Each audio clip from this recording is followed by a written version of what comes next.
So I've mentioned four aspects of progression so far, and whilst there are smaller elements like completing achievements, crafting, and finding gear trophies, this is most of what you'll be doing in the main city. However, there is a game mode that leads us on to the next segment, which is arguably 50% of the game, and as I mentioned before, my favorite aspect.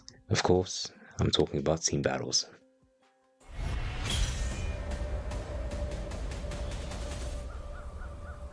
Okay, so looking at this video so far, I realize we're going to be coming up to the 30-minute mark. And not to make this video like an hour or an hour 30 long, I'm going to split this video up into two separate segments. This part being the end of part one, and the next part we will be going over team battles and the Quarks, as they say now, in the next video. Please be advised there are going to be some certain warnings for the next part, especially for those who are sensitive to like flashing lights and everything. So be aware of that. And yeah. Hello guys, it is me, Bosco18, back at you. This is a continuation of part 2, as you saw. Now, I did provide a warning because there's going to be a part in the video where there's going to be a bit of flashing lights. Oh, if you're photosensitive to stuff like that, be sure to either look away or fast forward through that part. Now, one thing I did forget to go over in my last video was that I did notice that some of the missions that Ark did show during the video had some interesting rewards. So I thought I would go over that right here. And it's just more related to progression, so that's not going to change anything on the chart. Now that's interesting. Destroy 50 lamps. Okay.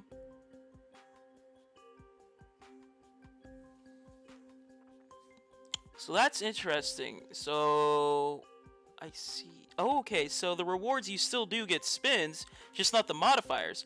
Oh, maybe. Oh, okay, so you do get the modifiers if you're doing your achievements. That is... Now, one thing is that the team battle section of this is very long, so I'm just going to summarize it here.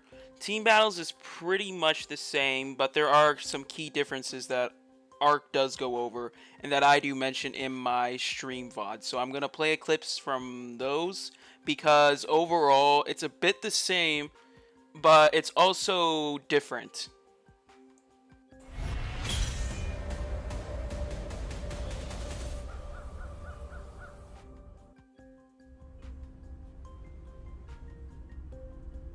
So those of you who played Heroes 1, this is gonna look so different, and I don't blame you.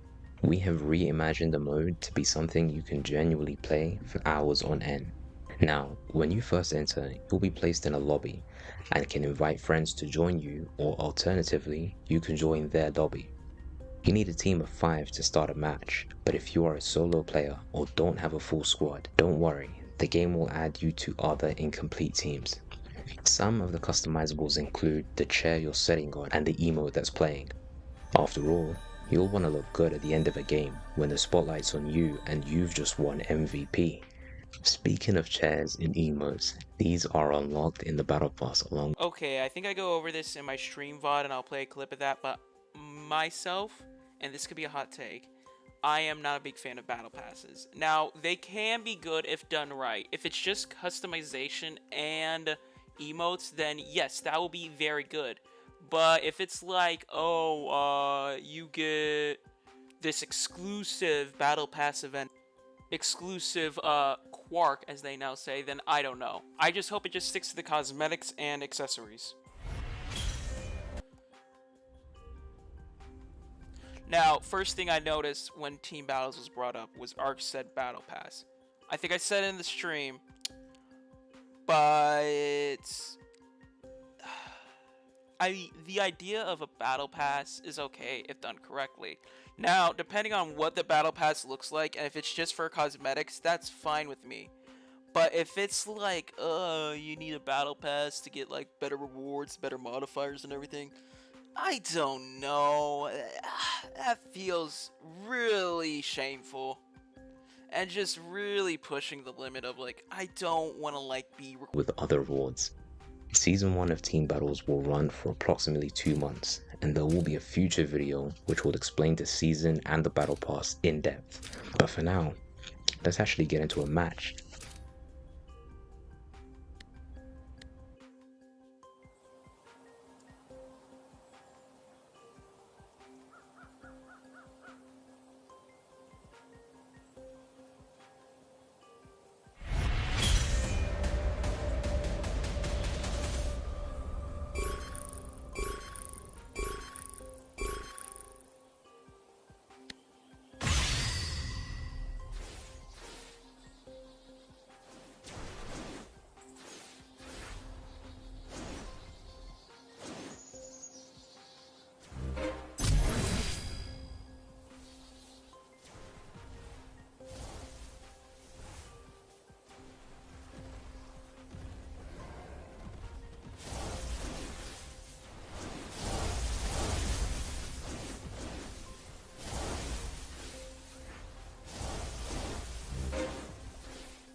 Okay, so for this next part, Ark basically shows what team battles can do. Now I'm going to be having it playing behind me, but basically one of the things that I do go over in my stream VOD, again, I'll play the clip for it, but one of the things that I do like is that you get these little power-up bonuses now. I really do like that. It's a nice way to spice up team battles, but also keeping it the same as well.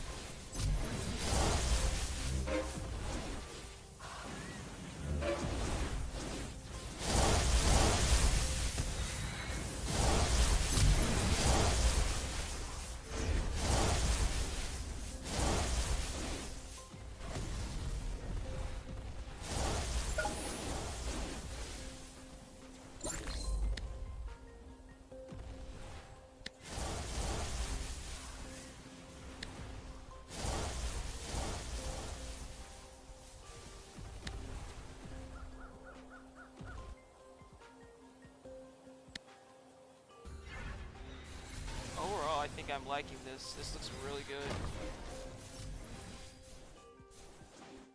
Silvers.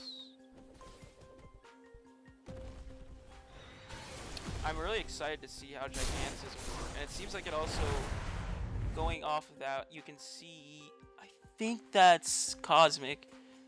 Cosmic seems to have a weapon in his hand, and the weapon seems to have also grown with his character, which would imply, does that double the damage, or does the damage stay the same, depending on what size you are? So, if I grow big with a weapon in my hand, does my weapon do double the base amount of damage it has, or does it stay the same?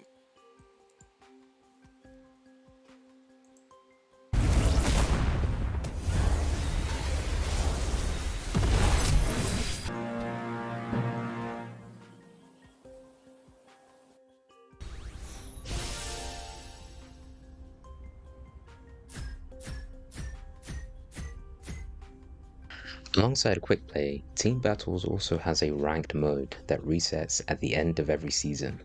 When searching for a match, the game will try to select opponents that are close to your rank and level. Now, depending on your rank at the end of the season, you'll get a bundle of rewards that may include various modifiers and rare items, such as essences that are needed to upgrade skills and exclusive clothing. To explain what modifiers are, Okay, so overall, I would give Team Battles a good rating and a semi-bad rating, so I'm not going to put it on the bad list because there were some things that I had problems with, but as I stated in my previous video, Ark clarified in that comment.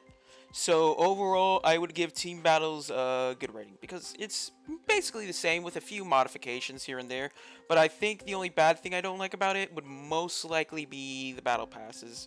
Depending on however Ark sets that up and whatever that video he said that's going to be releasing that goes over more of the battle pass system, then I might change it later on. But overall, I think it's just going to stay good.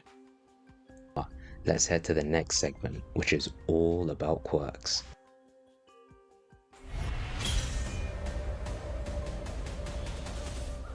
Alright, now for the next part, we're going to be going over the Quarks, as they now say. But also, I will be putting up a warning for flashing lights because there's going to be one Quark that basically, for those who are photosensitive, I would advise skipping over that.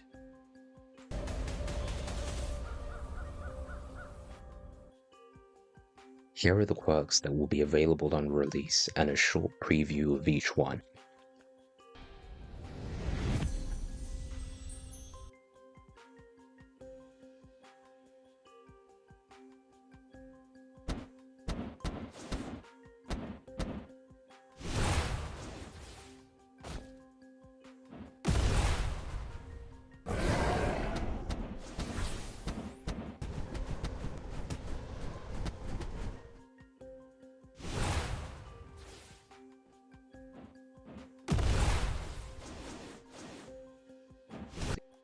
And a short preview of each one.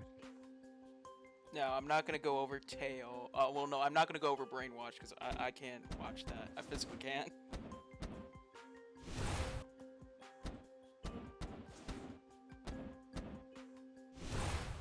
Alright, what I like about Tail. Tail definitely seems like a recommended combo maker. You definitely want to roll or get Tail.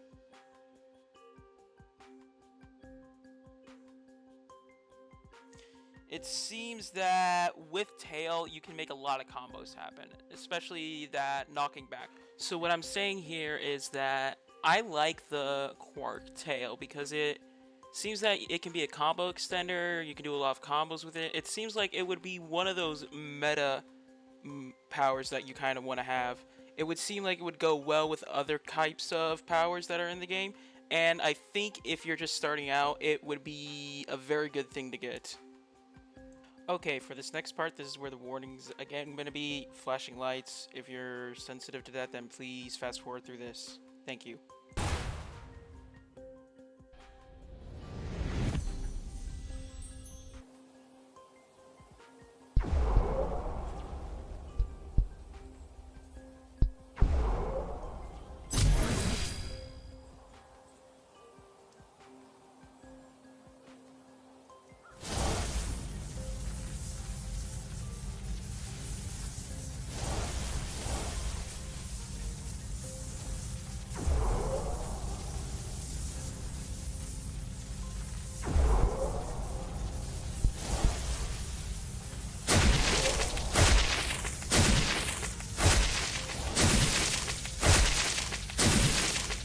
So it seems that mind control, now I didn't really go over it a lot, again, flashing lights and everything, but it seems that it's a stun Quark, which basically means that there's a lot of stun moves, so you have to be careful on how you go about fighting people like that.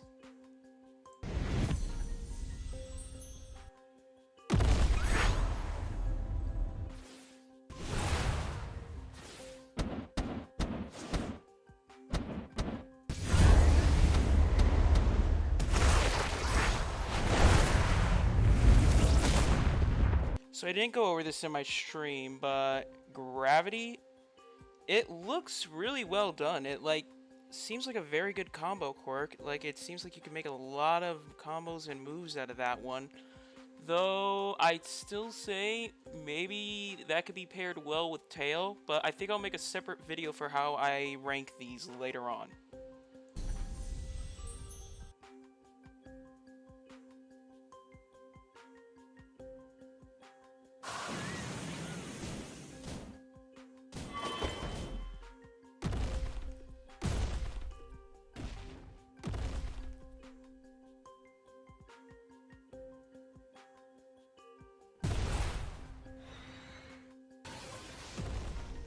Now for Giant, I do go over a lot of that in my stream.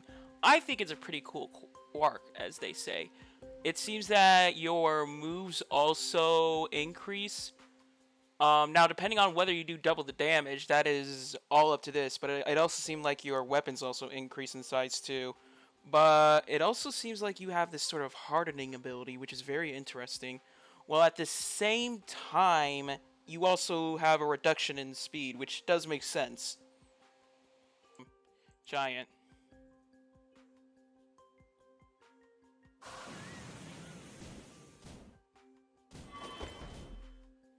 Hardening. Okay, hold on. That looked like he hardened. Yeah, jumping. So it also looks like it makes your other quirk moves bigger, but slower at the same time, which means you're basically it could be you're doing double the damage, but you're just it's easier to dodge.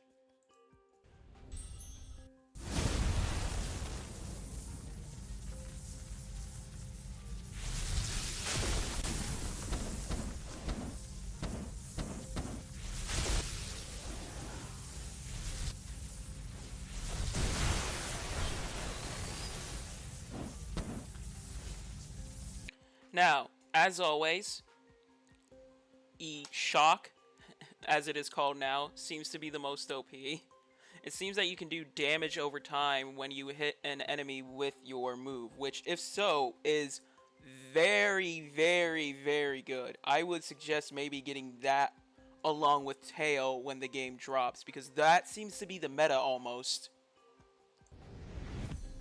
I might rock Gigantification when it drops. I'm glad they worked on electrification, because this is my other worry. electrification also seems like it's still the most broken thing in the game.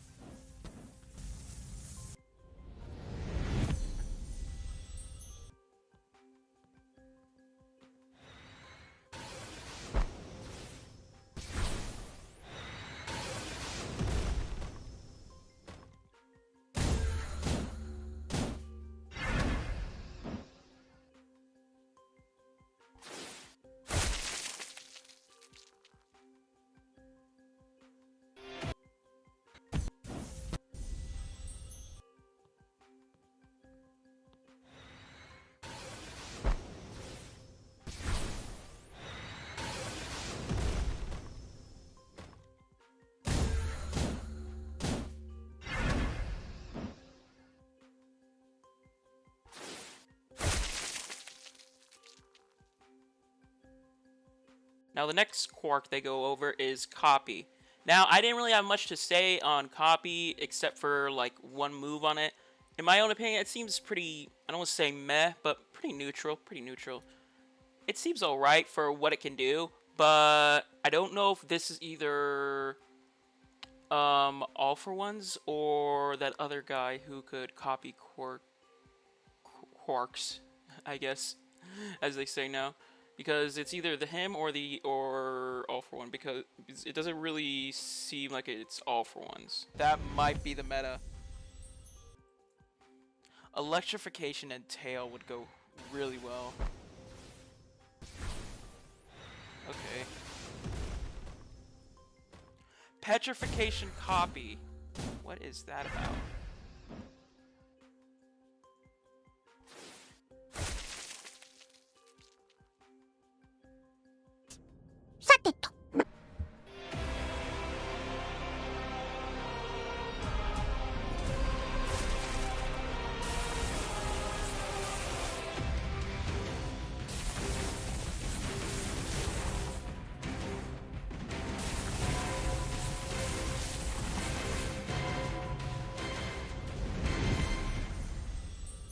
That was probably an amazing intro.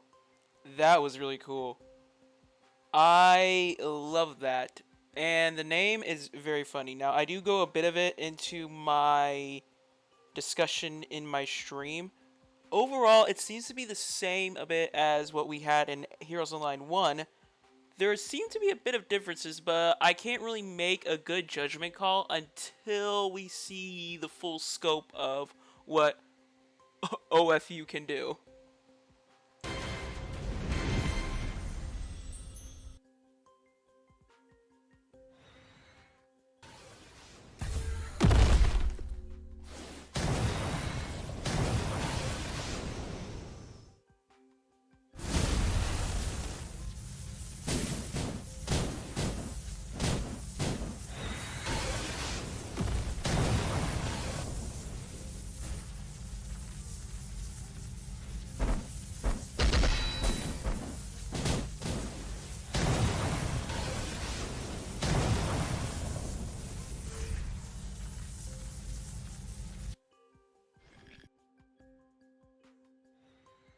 One for you. Okay, that's funny.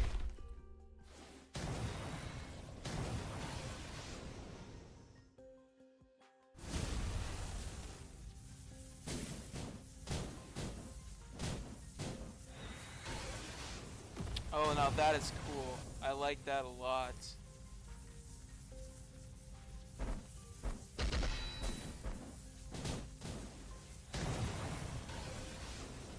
Overall, for the Quarks, I'd say there's only one bad thing, and I think we've talked about that with mind control. Just fix that up and it will be fine. Everything else seems to be in the middle of a neutral and good state, because the only thing I'm worried about is copy. That seems kind of okay-ish, I'd say. OFU, while it seems cool and all, it seems that it's a bit the same as in Heroes Online 1, but that's alright with me. Maybe there's some differences there. But overall, I'd say it'd be going into the ranking of good and a bit of neutral at the same time. Alright, so for this next part, I'm just going to let Ark say it, because there were some mistakes that I made in my stream VOD, and I think I covered it over in part 1. You can get modifiers from doing just regular quests and not just PvP, which is a good thing. And overall, that's all I have to say for this part. There are an additional 4 quirks, some completed and some currently in development, that will be released weekly after the game comes out to make sure you guys have something new to look forward to every week. Quirks are obtained through a spin system, similar to Heroes 1, but the method has changed. There is only one type of spin that is used now, but there are modifiers that you can apply before spinning to increase your chance of getting a rarer quirk. Rare plus modifiers guarantee at least a rare quirk when you spin. Epic plus modifiers guarantee at least an epic quirk when you spin, and increase your chance of obtaining a legendary or mythical quirk. Rate up modifiers can be used to increase your chance of getting a specific quirk. This can be combined with rare or epic modifiers for a higher chance at getting the quirk that you desire. It might sound kind of complicated now, but as soon as you guys go in game, trust me, it will all make sense.